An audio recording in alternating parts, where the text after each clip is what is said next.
ഏറ്റവും ബഹുമാനപ്പെട്ട പിതാവേ, റക്ടർ അച്ഛ, വികാരി അച്ഛ, ബഹുമാനപ്പെട്ട വൈദികരെ, സ്നേഹമുള്ള സിസ്റ്റേഴ്സ്, ദൈവത്താൽ സ്നേഹിക്കപ്പെടുന്ന ദൈവജനമേ, നമ്മളെപ്പോലെ ഈ ഭൂമിയിൽ ജീവിച്ച് മുന്നിലേക്ക് എടുക്കപ്പെട്ട ഒരു സഹോദരിയെ നമ്മൾ ഈ ദിവസങ്ങളൊക്കെ പ്രത്യേകം ഓർക്കുകയും ആ സഹോദരിയുടെ മാധ്യസ്ഥം തേടി പ്രാർത്ഥിക്കുകയും ചെയ്യുന്ന ദിവസങ്ങളാണ്. ഉൽപ്പത്തിയുടെ പുസ്തകം 8-ാം അധ്യായത്തിൽ നമ്മൾ വായിക്കുന്ന സംഭവമുണ്ട്. അതെങ്ങനെയാണ് യാക്കോബ് തൻ്റെ ഉറക്കത്തിൽ കാണുന്ന ഒരു സ്വപ്നമാണ്, ദർശനം. അതെങ്ങനെയായിരുന്നു? ഭൂമിയെയും സ്വർഗത്തെയും തമ്മിൽ ബന്ധിപ്പിക്കുന്ന ഒരു ഗോവണിയെ പറ്റിയാണ്, അതിൻ്റെ ചിത്രമാണ് യാക്കോബ് സ്വപ്നത്തിൽ, ദർശനത്തിൽ കണ്ടത്. കാലാകാലങ്ങളിൽ ദൈവം ഓരോ ദേശത്തിനു വേണ്ടി അവരെ ദൈവവുമായിട്ട്, ഭൂമിയിലുള്ളവരെ ദൈവവുമായിട്ട് ബന്ധിപ്പിക്കുവാനായി ഈ ദേശത്തിന് വേണ്ടി ചാരി വെച്ച ഏണിയുടെ പേരാണ് അൽഫോൻസാമ. ആ പടികളൊക്കെ സ്വർഗത്തിലേക്കുള്ള യാത്രയിൽ നമ്മളെ എത്തിക്കുന്ന പടികളാണ്. നമ്മളൊക്കെ സിനിമയൊക്കെ കണ്ടിട്ടുള്ളവരും കാണുന്നവരൊക്കെയാണ് ചിലപ്പോഴെങ്കിലുമൊക്കെ. നമുക്കറിയാം, ഒരു സിനിമയുടെ ആത്മാവെന്ന് പറയുന്നത് അതിൻ്റെ തിരക്കഥയാണ്. ഒരു സംവിധായകൻ എപ്പോഴും അഭിനയിക്കുന്നവരോട് പറയുന്നത്, ഈ തിരക്കഥ അതെത്ര കണിശമായിട്ടും കൃത്യമായിട്ടും അഭിനയിക്കാൻ സാധിക്കും, അതാണ് ഒരു സിനിമയുടെ വിജയം എന്ന് പറയുന്നതൊക്കെ. അതെങ്ങനെ അഭിനയിക്കണമെന്ന് വളരെ കൃത്യമായിട്ട് എഴുതപ്പെട്ടിട്ടുണ്ട്. എങ്ങോട്ട് നോക്കണം, എങ്ങനെ നടക്കണം, എവിടെ ഇരിക്കണം. ചിലരൊക്കെ അതങ്ങ് വരയ്ക്കും, തിരക്കഥ വരയ്ക്കുന്നവർ പോലുമുണ്ട്. അതാണ് ഒരു സിനിമയുടെ ആത്മാവ് എന്ന് പറയുന്നത്.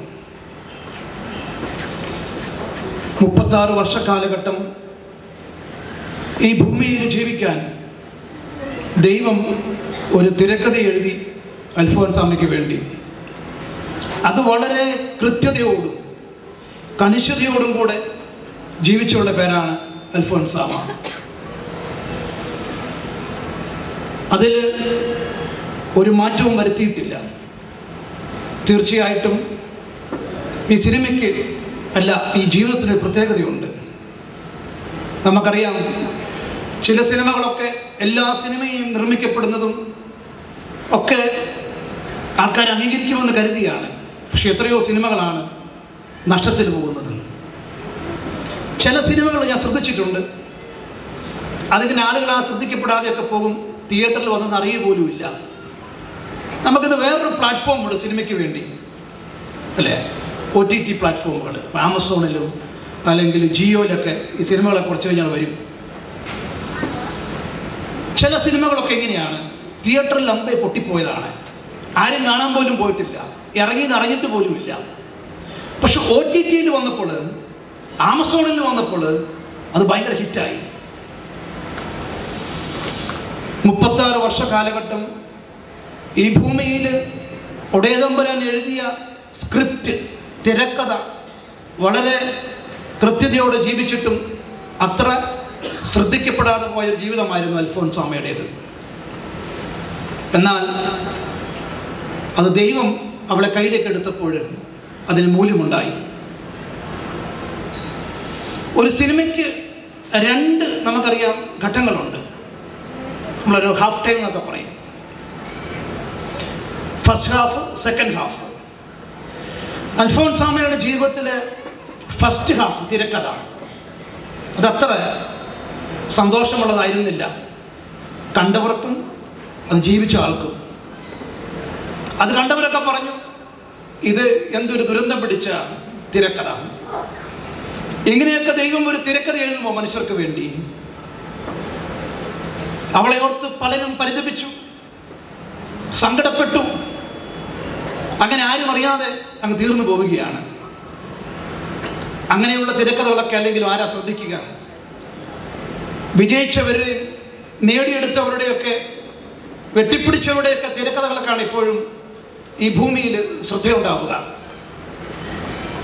എന്നാൽ ഇതിനൊരു രണ്ടാം ഘട്ടം ഉണ്ടായിരുന്നു, സെക്കൻഡ് ഹാഫ്. അത് ജീവിച്ചത് ഇവിടെയല്ല, അത് സ്വർഗത്തിലാണ്. ആ തിരക്കഥ ജീവിച്ചുകൊണ്ടേയിരിക്കുകയാണ്. അതുകൊണ്ടാണ് ഞാനും നിങ്ങളും ഇന്ന് ഈ അനുഗ്രഹങ്ങൾ നേടിയെടുക്കുന്നതൊക്കെ. മരണമില്ലാത്ത, ജീവിച്ചാൽ തീരാത്ത ഒരു തിരക്കഥ ജീവിച്ചുകൊണ്ടേയിരിക്കുകയാണ് സ്വർഗത്തിൽ. അതുകൊണ്ടാണ് ഈ അമ്മയ്ക്ക് നമ്മളുമായി ബന്ധപ്പെടാൻ സാധിക്കുന്നതൊക്കെ. പ്രിയമുള്ളവരെ, നമ്മുടെയൊക്കെ ജീവിതം ഇതുപോലെയാണ്, വെൽ സ്ക്രിപ്റ്റഡ്. ഇവിടെ ഇരിക്കുന്ന എല്ലാവരുടെയും ജീവിതങ്ങൾ, അതിൻ്റെ പിന്നിലൊരു തിരക്കഥയുണ്ട് ദൈവത്തിന്. നമ്മളാരും ഇങ്ങനെ ഒരു സുപ്രഭാതത്തിൽ പൊട്ടിമുളച്ചവരല്ല. ഇവിടെ ഇരിക്കുന്ന എല്ലാ മനുഷ്യരെയും പറ്റിയും ദൈവത്തിന് തിരക്കഥയുണ്ട്. ഈ തിരക്കഥയ്ക്ക് ഒരു പ്രത്യേകതയുണ്ട്. ചിലപ്പോൾ അതിൻ്റെ ഫസ്റ്റ് ഹാഫ് ഇങ്ങനെ ശോകമുഖമാണ്, അത്ര സന്തോഷമുള്ളതല്ല. അതിൻ്റെ മുക്കാൽ ഭാഗവും ചിലപ്പോൾ അങ്ങനെയൊക്കെയാണ്. നമുക്ക് തന്നെ മടുപ്പ് തോന്നും. നമ്മൾ ദൈവത്തെ ചിലപ്പോൾ ശപിക്കും, ഇങ്ങനെയൊരു ജീവിതമോ. നമ്മളെ ഓർത്ത് സങ്കടപ്പെടും. എന്നാൽ അറിയണം, ദൈവം ഒരു തിരക്കഥ എഴുതിയെങ്കിൽ അതിൻ്റെ അവസാനം അത് ശുഭകരമായിട്ടേ തീരുകയുള്ളൂ. ഒന്നുകിൽ ഈ ഭൂമിയിൽ അല്ലെങ്കിൽ സ്വർഗത്തിൽ. അതിനെപ്പറ്റി ബോധ്യവും വിശ്വാസവും നമുക്ക് വേണ്ടതൊക്കെ. ജീവിതത്തിൽ ഈ തിരക്കഥ നമ്മൾ ജീവിച്ചുകൊണ്ടേയിരിക്കുകയാണ്. ഇതിൻ്റെ പ്രത്യേകതകൾ എന്തൊക്കെയാണ്? ദൈവം എഴുതിയ തിരക്കഥ ചിലപ്പോഴൊക്കെ മനുഷ്യർ മാറ്റാൻ നോക്കും. ദൈവം എഴുതിയ തിരക്കഥയ്ക്ക് എപ്പോഴും ശുഭകരമായൊരു അവസാനമേ ഉണ്ടാവുകയുള്ളൂ. എന്നാൽ ജീവിതത്തിലെ പ്രതിസന്ധികൾ, സഹനങ്ങൾ, കഷ്ടപ്പാടുകൾ, തെറ്റിദ്ധാരണകൾ, നമുക്കുണ്ടാകുന്ന തെറ്റാനുഭവങ്ങൾ, ചതി, ഇങ്ങനെ ഏതെല്ലാം അനുഭവങ്ങളിലൂടെ കടന്നു പോകുന്നവരാണ് നമ്മളൊക്കെ. ഇതൊക്കെ ജീവിതത്തിൻ്റെ തിരക്കഥയെ തെറ്റിക്കും. ദൈവം എഴുതിയ തിരക്കഥ മാറ്റി എഴുതാനും മാറി ജീവിക്കാനും ഒരുപക്ഷെ നമ്മൾ പ്രേരിതരാകും. നമ്മൾ പ്രകോപിപ്പിക്കപ്പെടും. ചിലപ്പോൾ നമ്മൾ പ്രതികാരം ചെയ്യാനായിട്ട് പോകും. അപ്പോൾ എന്താ ഉണ്ടാവുക? ദൈവത്തിൻ്റെ തിരക്കഥ ജീവിക്കപ്പെടുന്നില്ല. നമ്മൾ ആ തിരക്കഥ വിട്ടുപോവുകയാണ്. ഈ ഭൂമിയിലേക്ക് വന്ന പുത്രനെ പറ്റി പോലും പിതാവായ ദൈവത്തിന് തിരക്കഥ ഉണ്ടായിരുന്നു. It was well scripted. അതുകൊണ്ടാണ് ഈശോ ആ ദിവസത്തെ പറ്റിയും ആ മണിക്കൂറിനെ പറ്റിയും വളരെ വ്യക്തമായി സംസാരിക്കുമായിരുന്നു. സമയമായിട്ടില്ല. അവനറിയാം, എൻ്റെ പിതാവിന് എന്നെ പറ്റിയൊരു സ്ക്രിപ്റ്റ് ഉണ്ട്, ഒരു തിരക്കഥയുണ്ട്. അത് മാറ്റാൻ ആർക്കും പറ്റില്ല. അതുകൊണ്ട് ആ കുറുക്കനോട് പറഞ്ഞേക്കൂ, എൻ്റെ സമയം ഇനിയും ആയിട്ടില്ല എന്ന്. നിങ്ങൾക്ക് ആർക്കും സാധിക്കില്ല. അത് തടസ്സം നിന്ന പത്രോസിനോട് ദൈവം പറഞ്ഞു, സൈറ്റൻ ഗെറ്റ് മീ ബിഹൈൻഡ്. പിതാവിൻ്റെ തിരക്കഥ ഈ ഭൂമിയിൽ പൂർത്തിയാക്കിയവൻ്റെ പേരാണ് പുത്രൻ. ഇതാണ് നമ്മുടെ ധർമ്മം. ഇതൊക്കെ ജെറമ്യ 29:11 പറഞ്ഞു വെച്ചിട്ടുണ്ട്. നിങ്ങളെപ്പറ്റി വളരെ വ്യക്തമായ ഒരു സ്വപ്നമുണ്ട്. നമ്മളതാണ് ജീവിച്ചുകൊണ്ടിരിക്കുന്നതൊക്കെ. എന്നാൽ ജീവിതത്തിലെ തെറ്റാനുഭവങ്ങളും തകർച്ചകളും പരാജയങ്ങളും ഒക്കെ മടുപ്പിക്കും നമ്മളെ. ചിലപ്പോൾ ഈ തിരക്കഥ മാറി ദൈവം ആഗ്രഹിക്കാത്ത വഴിയിലൂടെ സഞ്ചരിക്കാൻ നമ്മളെ പ്രേരിപ്പിക്കും. ഇവിടെയാണ് അൽഫോൻസാമ നമുക്കൊരു ശക്തിയും വെളിച്ചവും ധൈര്യവും തരേണ്ടതൊക്കെ. ദൈവത്തിൻ്റെ തിരക്കഥ ജീവിച്ചവരാരും പരാജയപ്പെട്ടിട്ടില്ല. പഴയ നിയമത്തിലെ ജോസഫിനെയൊക്കെ മറക്കണ്ട. ദൈവത്തിൻ്റെ തിരക്കഥയിൽ ജോസഫ് പൊത്തിഫറിന്റെ കൊട്ടാരത്തിൽ മന്ത്രിയാകണം.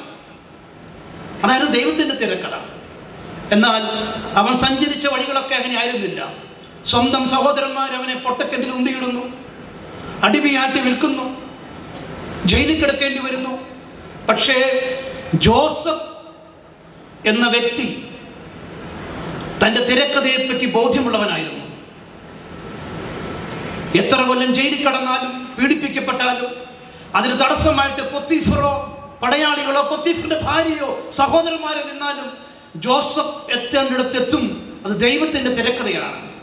ഇത് പഴയ നിയമത്തിലെ ജോസഫിന്റെ സംഭവമല്ല. ഇവിടെ ഇരിക്കുന്ന നിങ്ങൾ എല്ലാവരെയും പറ്റി ദൈവത്തിന്റെ തിരക്കഥയുണ്ട്. അത് മാറ്റാൻ പലരും ശ്രമിക്കും. നമ്മൾ പ്രകോപിപ്പിക്കപ്പെടും, നമ്മൾ പ്രതികാരം ചെയ്യാൻ പോകും. അതാണ് നമുക്ക് വരുന്ന അബദ്ധം. നിങ്ങളെപ്പറ്റി സ്വപ്നം കാണുന്ന, തിരക്കഥ എഴുതുന്ന ഒരു ദൈവമുണ്ടെന്ന് ഓർമ്മിപ്പിക്കാൻ ഇതാ നമ്മുടെ ദേശത്ത് ചാരി വെച്ചിരിക്കുന്ന ഗോമണിയുടെ പേരാണ് അൽഫോൻസാമ. നമ്മളിപ്പോഴും അൽഫോൻസാമയെ പറ്റി സംസാരിക്കുമ്പോൾ അതിനോട് ചേർന്ന് വരുന്നൊരു വാക്കാണ് സഹനം. എൻ്റെ വ്യക്തിപരമായ അഭിപ്രായമാണ്. ഇത് സഭയുടെ പഠനമായിട്ടൊന്നും കാണണ്ട. അൽഫോൻസാമയെ കഴിഞ്ഞും സഹിച്ച മനുഷ്യരെ എനിക്കറിയാം. ഞാനിങ്ങനെ വായിച്ച അറിവൊക്കെ എനിക്ക് അൽഫോൻസാമയെ പറ്റിയുള്ളൂ. എങ്കിലും ഈ എൻ്റെ അറിവ് വെച്ചിട്ട് അൽഫോൻസാമയെ കഴിഞ്ഞും സഹനങ്ങളിലൂടെ കടന്നുപോയി എത്രയോ മനുഷ്യരെ എനിക്കറിയാം. ചിലരൊക്കെ മരിച്ചുപോയി. അൽഫോൻസാമ 36 വർഷം സഹിച്ചു. 50, 60, 70 വർഷം സഹിച്ചു എനിക്കറിയാം. അത്ര ആഴമായ സഹനങ്ങളിലൂടെ കടന്നുപോയ വ്യക്തികളെ എനിക്കറിയാം. പക്ഷേ അവരാരും വിശുദ്ധരായി പ്രഖ്യാപിക്കപ്പെട്ടിട്ടില്ല. എന്തുകൊണ്ടാണ് അൽഫോൻസാമ വിശുദ്ധിയായി പ്രഖ്യാപിക്കപ്പെട്ടത്? സഹിച്ചത് കൊണ്ടാണെങ്കിൽ വേറെ എത്രയോ മനുഷ്യർ സഹിക്കുന്നുണ്ട് ലോകത്തിൽ. സഹിച്ചുകൊണ്ടേയിരിക്കുന്നുണ്ട്. നിങ്ങളിൽ പലരും സഹിക്കുന്നുണ്ട്, അല്ലേ? അതൊന്നും ഒരു തീരുമാനമാകുന്നില്ല. അൽഫോൻസാമയുടെ കാര്യത്തിൽ 36 വർഷം സഹിച്ചു. 50, 60, 80 വയറുടെയുണ്ട്. സഹനങ്ങൾ തീരുന്നില്ല. അപ്പോൾ സഹനം കൊണ്ടാണ് വിശുദ്ധിയായതെന്ന് നമുക്ക് പൂർണ്ണമായിട്ടും പറയാൻ സാധിക്കില്ല. അങ്ങനെയാണെങ്കിൽ സഹിക്കുന്നവരെല്ലാവരും വിശുദ്ധരായി മാറിയാൽ അങ്ങനെ മാറുന്നുമില്ല. സഹനത്തോട് ചേർത്ത് പിടിക്കേണ്ട മറ്റൊരു പുണ്യത്തെ നമ്മൾ മറന്നു പോകുന്നുണ്ട്. ഇടത് കൈയിൽ സഹനം ദൈവം കൊടുത്തെങ്കിൽ വലത് കൈയിൽ സ്നേഹം എന്ന പുണ്യമുണ്ടായിരുന്നു. അവളുടെ ഹൃദയത്തിൽ മുഴുവൻ സ്നേഹമുണ്ടായിരുന്നുകൊണ്ടാണ് മനസ്സുകൊണ്ട് അവൾക്ക് സഹനത്തെ സ്വീകരിക്കാൻ സാധിച്ചതൊക്കെ. അൽഫോൻസാമയുടെ സൂക്തങ്ങളൊക്കെ ഞാൻ ദിവസങ്ങൾ വായിച്ചു. അതിലൊക്കെ ആവർത്തിക്കപ്പെടുന്ന ചില വചനങ്ങളുണ്ട്. എൻ്റെ ഹൃദയം നിറയെ സ്നേഹമാണ്, എനിക്ക് സ്നേഹിക്കാതിരിക്കാൻ പറ്റില്ല. ഇതാ നിരന്തരം പറഞ്ഞുകൊണ്ടിരിക്കുന്നതൊക്കെ. ഉള്ളിൽ സ്നേഹമില്ലാത്ത സകലത്തിന് എന്ത് പ്രസക്തിയാണുള്ളത്? എല്ലാ സഹനവും പ്രചോദിപ്പിക്കപ്പെടേണ്ടത് സ്നേഹത്താലാണ്. നമ്മുടെയൊക്കെ അമ്മമാരെ ഞാൻ ശ്രദ്ധിച്ചിട്ടുണ്ട്. 10, 20 കിലോ തൂക്കമുള്ള കുഞ്ഞുങ്ങളൊക്കെ എടുത്ത് ഒക്കത്ത് വെക്കും. ഞാനോ നിങ്ങളെ എടുത്താൽ നമ്മൾ മടുത്തു പോകും. നമുക്ക് അവരൊക്കെ ഞാൻ ആരോഗ്യമൊക്കെ ഉണ്ട്, പക്ഷെ മടുത്തു പോകും. കാരണം അമ്മ മടുക്കില്ല. കാരണം അമ്മയുടെ കുഞ്ഞാണ്. സ്നേഹം അങ്ങനെയാണ്. അതേത് ഭാരവും എടുക്കും, അതേത് സഹനവും എടുക്കും. സ്നേഹിക്കാനുള്ള കൃപയുള്ളായിരുന്നുകൊണ്ടാണ് അവൾ സഹിക്കാനുള്ള കൃപ കിട്ടിയത്. അതുകൊണ്ടാണ് അൽഫോൻസാമയെ പറ്റി ആദ്യം എഴുതിയ പുസ്തകത്തിൻ്റെ പേര് സഹനത്തിൻ്റെ ബലി എന്നല്ല, സ്നേഹത്തിൻ്റെ ബലി എന്നാണ്. സ്നേഹിക്കാനുണ്ടായിരുന്ന ഹൃദയം. നമ്മൾ ഈ സ്നേഹമൊക്കെയാണ് ഈ ഈശോയുടെ ജീവിതത്തിൽ കാണുന്നതൊക്കെ. അതെല്ലാം ഈ അടയാളങ്ങളിലൂടെ സ്നേഹിക്കപ്പെടുന്നുണ്ട് നമ്മളൊക്കെ. അതൊരു ആശയമായിരുന്നില്ല. കുരിശ് ഒരു അടയാളമാണ്. എന്തുകൊണ്ടാണ് കുരിശിനെ അവൾ സ്നേഹിച്ചത്? കാരണം സ്നേഹത്തിൻ്റെ പൂർണ്ണത അവൾ കണ്ടത് ഈ കുരിശിലാണ്. അതേ ദൈവം കാല് കഴുകുന്നു, നമുക്ക് വേണ്ടി സഹനങ്ങൾ ഏറ്റെടുക്കുന്നു, മരിക്കുന്നു. എന്നാൽ കുരിശിനെ സ്നേഹിക്കാനുള്ള കാരണം കുരിശിലാണ് ഈ സ്നേഹത്തിൻ്റെ പൂർണ്ണത കണ്ടത്. അപ്പൊ എവിടുന്നാണ് സഹിക്കാൻ ആരംഭിച്ചത്? സ്നേഹത്തിൽ നിന്നാണ്.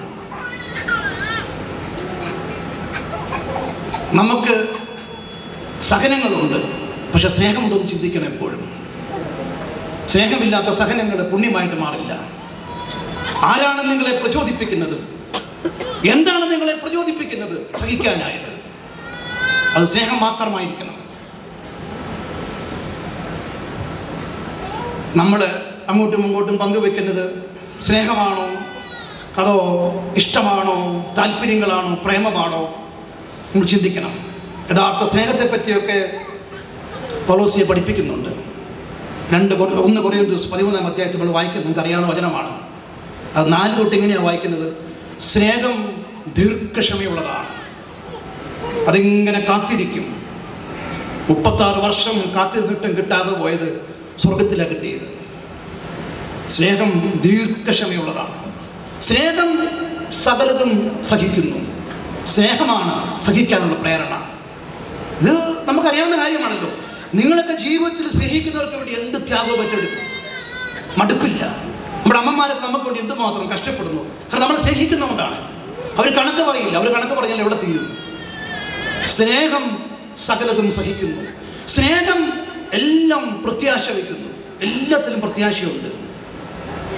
ഈ സഹനങ്ങൾ, കഷ്ടപ്പാടുകൾ, ഈ പരാജയങ്ങൾ, വീഴ്ചകൾ, കുറവുകൾ ഇന്നല്ലെങ്കിൽ നാളെ എന്നെ വിട്ടുപോകും. അതാണ് പ്രത്യാശ. അത് വരുന്നിവിടെ നിന്നാണ്. സ്നേഹം സകലതും പ്രത്യാശിക്കുന്നു. തീർന്നില്ല. സ്നേഹം സകലതും വിശ്വസിക്കുന്നു. ഞാൻ സ്നേഹത്തിലാണ് വിശ്വസിക്കുന്നത്. സ്നേഹം ദൈവം തന്നെയാണ് കേട്ടോ. നമ്മുടെ വിശ്വാസം വരേണ്ടത് സ്നേഹത്തിൽ നിന്നാണ്. നമ്മുടെ പ്രത്യാശ വരേണ്ടത് സ്നേഹത്തിൽ നിന്നാണ്. നമ്മുടെ സഹനം ശക്തി കിട്ടേണ്ടത് സ്നേഹത്തിൽ നിന്നാണ്. ഇത് ബോധ്യപ്പെട്ട ആളുടെ പേരാണ് അൽഫോൻസാമ. എനിക്ക് സ്നേഹിക്കാതിരിക്കാൻ പറ്റില്ല. എൻ്റെ ഹൃദയം നിറയെ സ്നേഹമാണ്. സ്നേഹമാണ് എന്നെ പ്രചോദിപ്പിക്കുന്നത് സഹനങ്ങൾ ഏറ്റെടുക്കാനായി. അപ്പോൾ വലത് കൈയിൽ സ്നേഹമുള്ളവർക്ക് തീർച്ചയായിട്ടും ഇടത് കൈയിൽ ദൈവം സഹനങ്ങൾ കൊടുക്കും. ഇന്ന് അതൊക്കെ ഒരു ചോദ്യചിഹ്നമാണ്. മനുഷ്യരെന്നും ചോദിക്കുന്ന ചോദ്യമാണ് ഇതൊക്കെ. എന്തുകൊണ്ട് നീതിമാൻ സഹിക്കേണ്ടി വരും? നിങ്ങളിൽ പലരും ചിന്തിക്കാറുണ്ട്. ഞാൻ ചിന്തിച്ചിട്ടുണ്ട് ചിലപ്പോഴൊക്കെ, അല്ലേ? എന്താണ്? പ്രാർത്ഥിക്കുന്നവർ, പള്ളിയിൽ പോകുന്നവർ, കൃത്യമായിട്ടും ദൈവത്തോട് വിശ്വസ്ത പുലർത്തുന്നവർ, ഇതുമായിട്ട് ബന്ധപ്പെട്ട എല്ലാ ആചാരങ്ങളും കൃത്യമായിട്ട് പാലിക്കുന്നവർ, എന്നിട്ട് ഇങ്ങനത്തെ മനുഷ്യൻ സഹിക്കേണ്ടി വരികയാണ്. പ്രാർത്ഥനക്കുറവ് കാരണമൊന്നുമല്ല. അവർ പ്രാർത്ഥിക്കുന്നവരാണ്, ദൈവത്തിൽ വിശ്വസിക്കുന്നവരാണ്, അചഞ്ചലമായിട്ട് വിശ്വസിക്കുന്നവരാണ്. എന്നിട്ടും സഹനങ്ങൾ ഒന്നിനു പുറകെ വരുന്നു. എന്തുകൊണ്ട്? മനുഷ്യൻ നിരന്തരമായിട്ട് ചോദിക്കുന്ന ചോദ്യമാണ്. പക്ഷെ ആരും ഉത്തരം പറഞ്ഞിട്ടില്ല. കുരിശിൽ കിടന്ന് യേശുവും ചോദിച്ചു, എൻ്റെ ദൈവമേ, എൻ്റെ ദൈവമേ എന്തുകൊണ്ട് ഉപേക്ഷിച്ചു? ഉത്തരമില്ല. നമുക്ക് ഉത്തരം കിട്ടാത്ത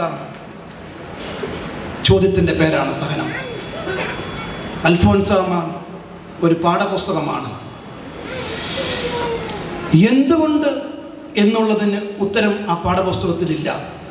എന്നാൽ എങ്ങനെ സഹിക്കണമെന്ന് പഠിപ്പിക്കുന്ന പാഠപുസ്തകത്തിൻ്റെ പേരാണ് അൽഫോൻസാമ. എന്തുകൊണ്ടതിൽ ഉത്തരം ഇപ്പോഴുമില്ല. ഒരു ക്രിസ്തു വിജ്ഞാനീയം, ക്രിസ്റ്റോളജി ഈ അമ്മയിലൂടെ വളർന്നു വരുന്നുണ്ട്. ദൈവസങ്കല്പങ്ങൾ പൊളിച്ചെഴുതപ്പെടുന്നുണ്ട്. നമുക്കാരാണ് ദൈവം? നമുക്ക് ദൈവം ഇപ്പോഴും അതൊക്കെ തന്നെയാണ്. ദൈവം സമം വിജയം, നേട്ടം, സമ്പത്ത്, സമൃദ്ധി, ജോലി, വലിയ വീട്, ഇതൊക്കെയാണ് ദൈവം.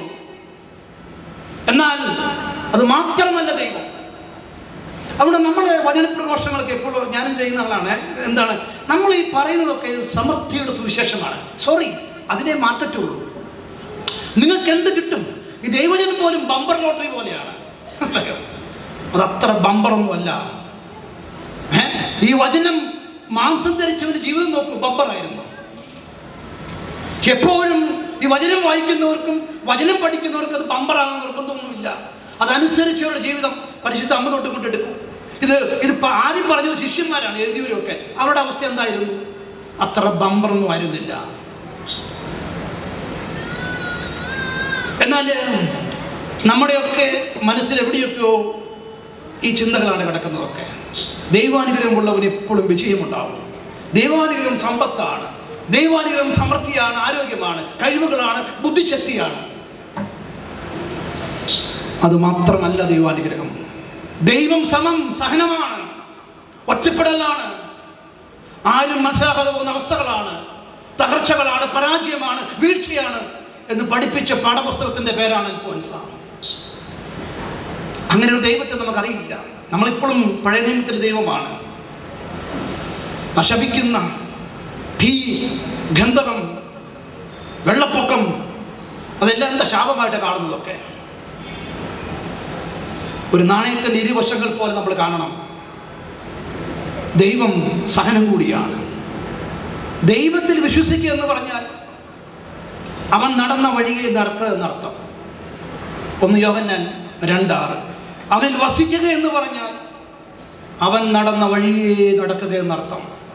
ആ വഴി അത്ര വീതി കൂടിയ വഴിയായിരുന്നില്ല, അത് ഇടുങ്ങിയ വഴിയായിരുന്നു. നമുക്കത് അത്ര ഇഷ്ടപ്പെടുന്ന വഴിയല്ല. ആ വഴിയെ നടക്കുന്നവരാണ്. അതുകൊണ്ടാണ് ഈ ക്രിസ്ത്യാനി എന്ന വാക്കൊന്നും അധികം ഉപയോഗിക്കപ്പെട്ടിട്ടില്ല. ക്രിസ്തു മാർഗത്തിൽ സഞ്ചരിക്കുന്നവർ, നമ്മുടെ മാർത്തോമ മാർഗം സ്വീകരിച്ചവർ. അപ്പോസ്തല പ്രവർത്തനത്തിൽ വായിക്കുന്നുണ്ട്, ക്രിസ്തു മാർഗത്തിലേക്ക് സ്വീകരിച്ച സ്ത്രീകളെ പറ്റി പരാമർശമുണ്ട്. മാർഗമാണ്. അതുകൊണ്ട് ഈശോ പറയുന്നത്, ഞാൻ വഴിയാണ്, നടന്നു തീർക്കേണ്ട വഴി. ആ വഴിയുടെ പ്രത്യേകത പഠിപ്പിക്കുന്നുണ്ട്. അത് ഇടുങ്ങിയതും വളഞ്ഞ വഴികളൊക്കെയാണ്. ഈ വളഞ്ഞ വഴി പ്രത്യേകത എന്താ? നമുക്ക് ഒരു പരിധി വിട്ട് കാണാൻ പറ്റില്ല അപ്പുറത്തേക്ക് എന്താണെന്ന്. നമ്മൾ അങ്ങനെ വളഞ്ഞ വഴികൾ നമ്മൾ ഓണടിക്കും. നാളെ എന്താണ് നമുക്ക് അറിഞ്ഞുകൂടാ. ഇത് വീതി കൂടിയ വഴി, വീതി കുറഞ്ഞ വഴിയാണ്. പക്ഷെ ആ വഴിയെ സഞ്ചരിക്കുന്ന ഒരു ഓർത്തോണം, അതിനവസാനം ശുഭകരമായിരിക്കും. അതാണ് നമ്മുടെ പ്രത്യാശ. ഞാൻ ദീർഘിപ്പിക്കുന്നില്ല. ഈ പാഠപുസ്തകം വീണ്ടും വീണ്ടും നമ്മൾ ഓരോ വർഷവും ഇങ്ങനെ ആവർത്തിച്ച് വായിച്ചുകൊണ്ടേയിരിക്കുകയാണ്. വിശുദ്ധി, അതിന് പുതിയൊരു നിർവചനം കൂടി നൽകിയിട്ടാണ് അമ്മ യാത്രയായത്. നമ്മൾ വിശുദ്ധി എന്നൊക്കെ പറയുമ്പോൾ നമ്മുടെ മനസ്സിൽ വരുന്ന ചിന്ത എന്തൊക്കെയാണ്? രക്തസാക്ഷികൾ, സെബസ്ത്യാനസിനെ പോലുള്ളവർ, തീരെറിയപ്പെട്ടവർ, അതൊരു വശത്ത്. പീഡനങ്ങൾ ഏറ്റവർ, ദുരിതങ്ങളോടെ കടന്നുപോയവർ. മറുവശത്ത് വലിയ സംഭവമായി മനുഷ്യരൊക്കെയുണ്ട് സഭയിലൊക്കെ, അല്ലേ? ഡോക്ടേഴ്സ് ഓഫ് ദ ചർച്ച് എന്നൊക്കെ പറഞ്ഞ ആൾക്കാരുണ്ട്. സഭയ്ക്ക് പ്രബോധനങ്ങൾ കൊടുത്ത മനുഷ്യരൊക്കെയാണ്. ഇത് രണ്ടും നമ്മൾ ചിന്തിക്കുമ്പോൾ നമുക്ക് അപ്രാപ്യമാണ്. എന്നാൽ ഈ വിശുദ്ധിക്ക് ഒരു ജനകീയ മുഖം, ഒരു പോപ്പുലാരിറ്റി കൊടുത്തത് എനിക്ക് തോന്നുന്നു വിശുദ്ധ അൽഫോൻസാമയാണ്. ഈ കോൺവെന്റിൽ ഒടിഞ്ഞുപോയ തിരികെ കത്തിച്ചു വെച്ചും വസ്ത്രങ്ങൾ മടക്കി വെച്ച് സഹോദരിമാർക്ക് കൊടുത്തും ചാമ്പങ്ങവർക്ക് മക്കൾക്ക് കൊടുത്ത് സുഹൃതവും പഠിപ്പിച്ചും വിശുദ്ധിയിലേക്ക് വളരാൻ സാധിക്കുമെന്ന് പഠിപ്പിച്ചുള്ള പേരാണ് അൽഫോൻസാമ. നിങ്ങൾ എത്ര കാലം ജീവിച്ചു എന്നുള്ളതല്ല, നിങ്ങൾ എങ്ങനെ ജീവിച്ചു. നിങ്ങൾ എത്ര വലിപ്പമുള്ള കാര്യങ്ങൾ ചെയ്തു എന്നുള്ളതല്ല, നിങ്ങൾ ആർക്ക് വേണ്ടി ചെയ്തു, എങ്ങനെ ചെയ്തു, ആരാണ് നിങ്ങളെ പ്രചോദിപ്പിച്ചത്, അതാണ് പ്രധാനപ്പെട്ടത്. അതുകൊണ്ട് ഈ സ്വർഗത്തിൽ ചെല്ലുമ്പോഴേ ചിലപ്പോൾ ഒരു തമാശ ഉണ്ടാവും. എനിക്കറിഞ്ഞുകൂടാ. നമ്മൾ ഈ കരുതുന്നവർ പലരും ഉണ്ടാവില്ല. ചിലപ്പോൾ ഇവിടെ വലിയ സംഭവം എന്ന് കരുതുന്ന ആൾക്കാരെ ചിലപ്പോൾ ഉണ്ടാവില്ല. അവിടെ നമ്മൾ കരുതാത്തവർ അവരുണ്ടാവുകയും ചെയ്യും. നമ്മളുണ്ടെങ്കിൽ ഭാഗ്യം. അതാണ് ദൈവത്തിൻ്റെ രീതികൾ. അവൻ ഹൃദയത്തിലേക്കാണ് നോക്കുന്നത്. ഈ ഭൂമിയിൽ ആരോഗ്യമില്ലാത്ത അവസ്ഥകളിൽ, അനാരോഗ്യത്തിലൊക്കെ ചെറിയ നന്മകൾ എന്താ പ്രചോദിപ്പിച്ചത്? സ്നേഹം.